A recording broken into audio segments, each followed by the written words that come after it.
Story number 1. Vault Access. I arrived at the Richmond Federal Evidence Facility at 0600 on the 23rd of March 2024 to conduct the quarterly inventory audit of Sub-Level 3. This was a routine assignment. I had completed the same audit 17 times over the previous 4 years without incident. The facility maintained cold case materials dating back to 1976, organized by acquisition, year and case number.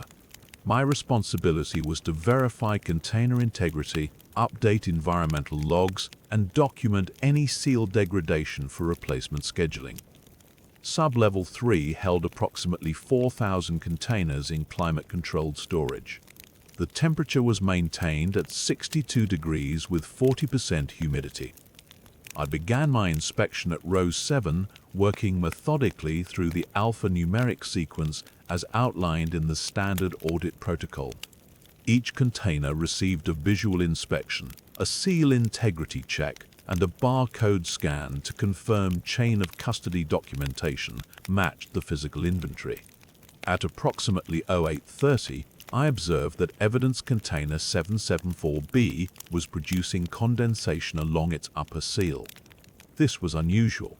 The container was a standard polymer evidence box with a tamper evidence seal, logged as containing textile samples from a 1998 case out of the Petersburg field office.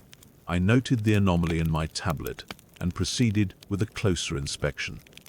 The exterior of the container felt warmer than ambient temperature. I confirmed this with a handheld infrared thermometer from my equipment kit. The surface temperature read 78 degrees.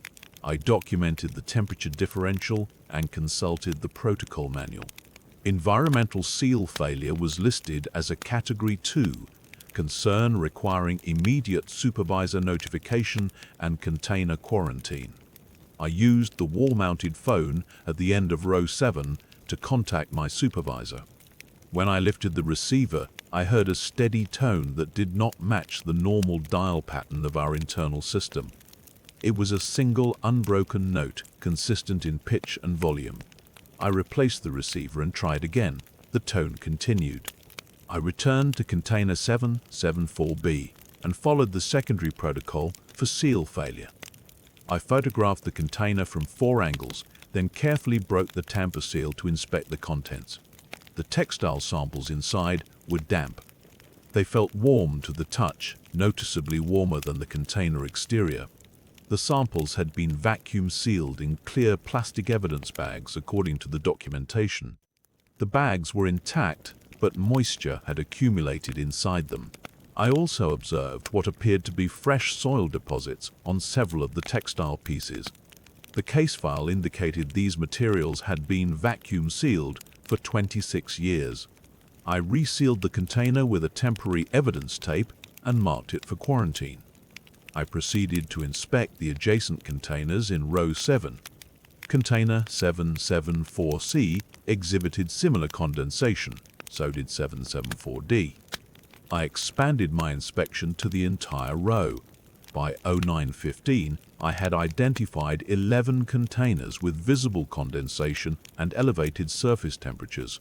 Several had developed hairline fractures in their polymer seals. These fractures had not been present during the previous quarter's audit. I had personally inspected these same containers in December of 2023. I attempted to contact my supervisor again using the wall phone. The steady tone continued. I decided to exit Sub-Level 3 and report in person.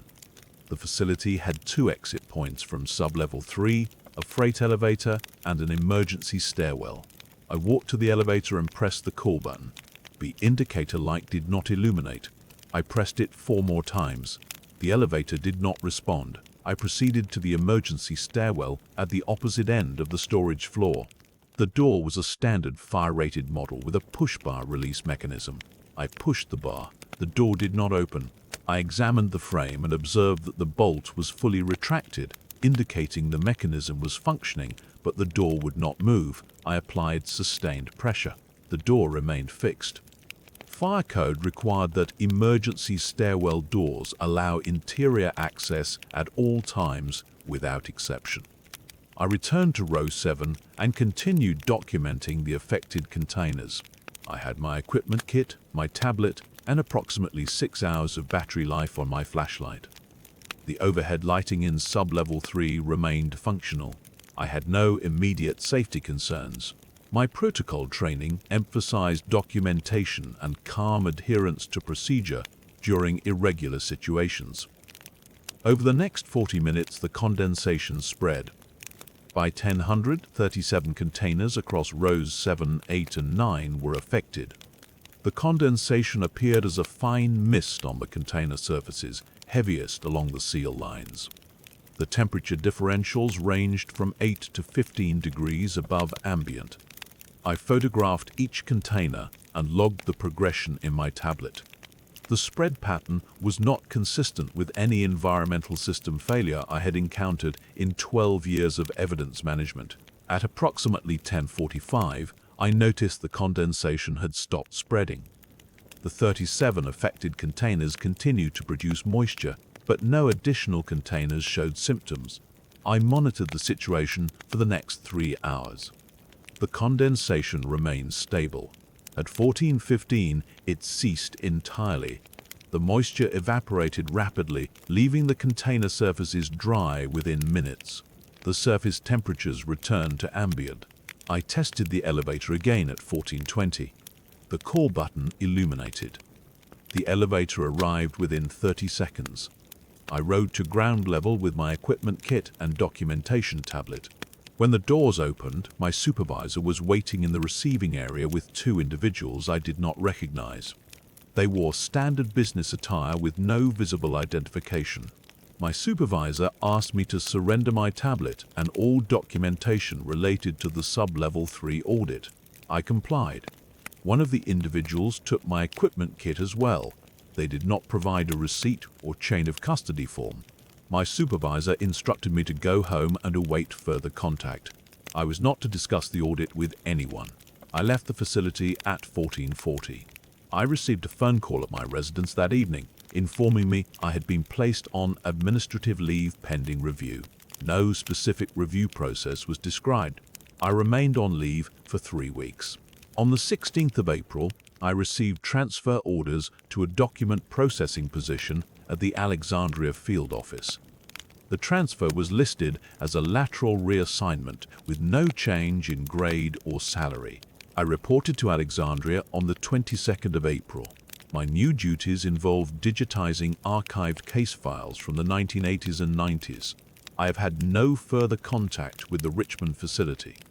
The sub-level 3 audit was marked complete in the system under my supervisor's credentials with a notation that all containers passed inspection without incident.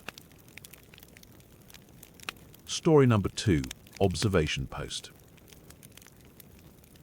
I was assigned to a 3-week solo monitoring rotation at Desolation Peak Lookout Tower in late September to observe unusual radio interference patterns reported by forestry personnel during the previous fire season. The tower had been empty since early August, and my briefing materials included standard atmospheric monitoring procedures and a list of frequencies to log at 6-hour intervals. The first 6 days proceeded normally. I conducted scheduled equipment checks each morning, recorded atmospheric readings, and transmitted twice daily encrypted reports to the Regional Coordination Office in Wenatchee. The weather held clear and cold. I saw no other personnel and maintained radio silence except during scheduled reporting windows.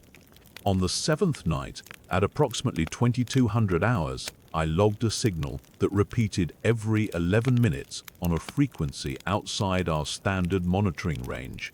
The signal consisted of what sounded like rhythmic breathing, followed by 3 distinct mechanical clicks. I documented the pattern across 4 repetitions before it stopped completely at 23:30.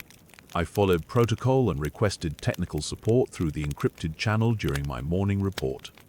The response team was delayed due to early snow on the access road, and I received instructions to continue documentation in place. I was told the signal likely originated from civilian radio equipment in one of the valleys below, and that atmospheric conditions were causing unusual propagation effects. The signal resumed on the 8th night at 2100 hours. This time it occurred at irregular intervals, sometimes repeating after 7 minutes, sometimes after 19.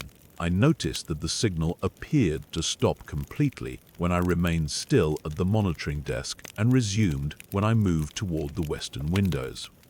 I tested this pattern 6 times over the course of 2 hours. The correlation held.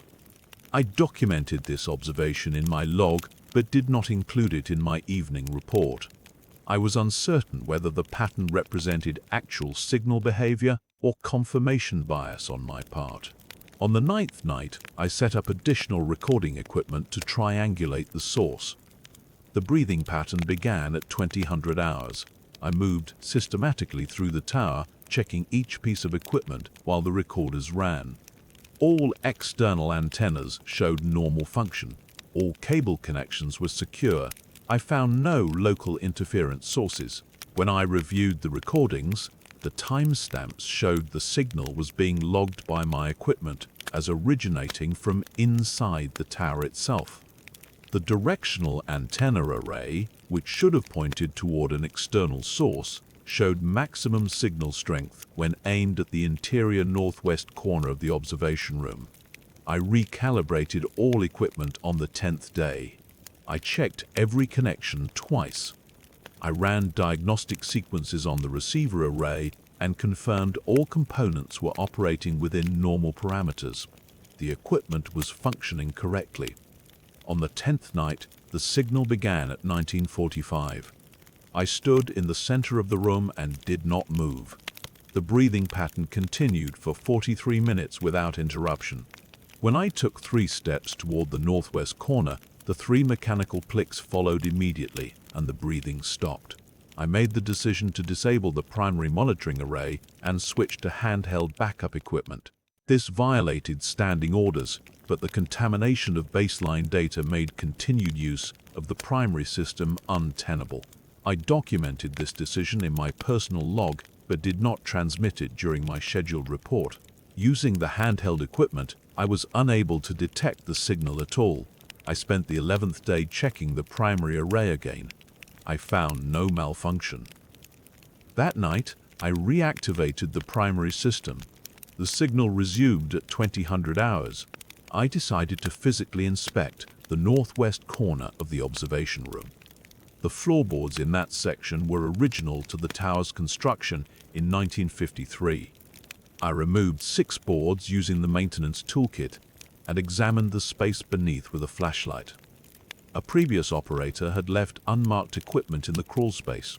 The device was approximately the size of a car battery, wrapped in canvas with no external labels or identification markings. 2 wires ran from the device to a small speaker unit that had been wedged between the floor joists. The equipment was not listed in any station inventory I had reviewed. I did not touch the device. I replaced the floorboards and documented the discovery in my log with measurements and a detailed description. I included this information in my morning report and requested immediate guidance. The response came 6 hours later. I was instructed to continue normal monitoring operations and to avoid further physical inspection of the tower structure. A specialized assessment team would be dispatched when road conditions permitted. I was told the device was likely obsolete weather monitoring equipment left by a previous research program. The interference ceased entirely after I removed the floorboards. I heard no further signals on any frequency for the remainder of my rotation. I filed an incident report citing equipment malfunction and possible contamination from undocumented legacy hardware. I completed my rotation using only visual observation protocols for the remaining 11 days. I saw no other personnel during this period. The assessment team did not arrive before my scheduled extraction on October 19th. During my exit debriefing in Wenatchee, I was told the device had been removed and disposed of through proper channels. I was not given access to any assessment findings. The tower was decommissioned for structural evaluation 2 months later. I was reassigned to desk coordination at the regional office with no further field rotations authorized. My incident report was classified under administrative review and removed from standard filing systems. I was informed that all materials related to the Desolation Peak rotation would be held in restricted archive pending final determination of equipment failure causes. No final determination was ever issued. The tower remains closed. My request to review the assessment team's findings was denied on grounds of operational security. I have had no further assignments involving solo monitoring rotations. Story number 3, Pipeline Survey. I arrived at Station 7 Delta at 1400 hours on the 16th of March 2024. The access road was in acceptable condition despite 6 months of disuse. I parked 30 meters from the primary entrance and conducted the standard perimeter walk before approaching the facility. The chain-link fence showed no breaches. The warning placards were faded but legible. The padlock on the main door was missing, not cut, not forced. The hasp was closed but empty. I documented this with 3 photographs and checked the external logbook mounted beside the entrance. The last entry was my own signature, dated the 13th of March, 3 days prior. The handwriting matched mine. I had not been to this site since September of the previous year. I noted the discrepancy in my field recorder and proceeded inside. The interior was consistent with previous inspections. Concrete floors, metal stairs descending to the valve chamber, emergency lighting functional on battery backup. The air smelled of dust and old lubricant. I descended to the lower level and began the standard checklist at 15:05 hours. The main valve chamber measured approximately 12 meters by 8 meters. 4 primary valves, 2 secondary junctions, 1 pressure monitoring station. I tested each gauge according to procedure. The analog temperature readout on the western wall displayed 82 degrees Fahrenheit. I cross-referenced with my handheld digital thermometer, 41 degrees. I tested the handheld against my own body temperature, 98.4 degrees. The device was functioning correctly. I documented the discrepancy and moved to the pressure gauges. All readings were flatlined as expected in a decommissioned system. I was marking the valve inspection log when I heard footsteps on the metal stairs behind me. Boot treads on steel grating, the same rhythm and weight as my own descent. I turned. The stairwell was empty. The sound stopped. I returned to the checklist. At 15:20 hours, my emergency radio activated. My own voice came through the speaker, reading inspection codes. Valve pressure nominal. Temperature differential noted. Secondary junction clear. I had not yet inspected the secondary junction. The voice continued reading observations I had not made, approximately 40 seconds ahead of my actual position in the checklist. I switched the radio off. The voice continued at the same volume. I completed the secondary junction inspection in silence, while my voice described findings that matched what I was observing. When I documented a minor rust spot on the eastern valve housing, the radio voice noted the same detail 38 seconds before I wrote it down. At 15:52 hours, I decided to exit and request technical support for equipment malfunction.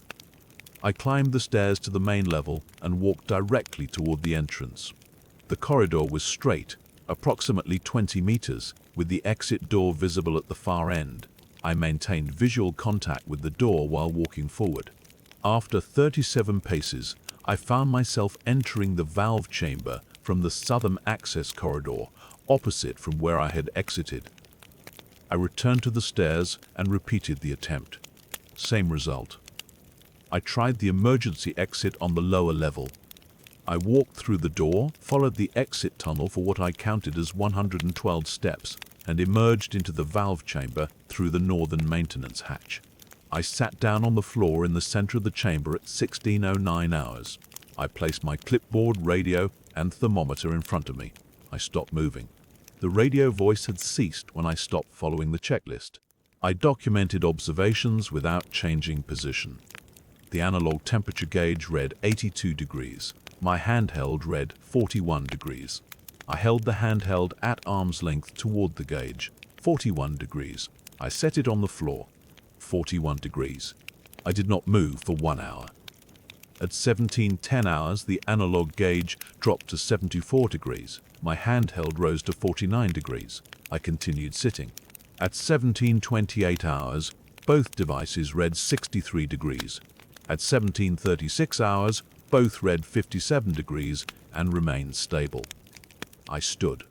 I walked to the stairs. I climbed to the main level. I walked toward the exit.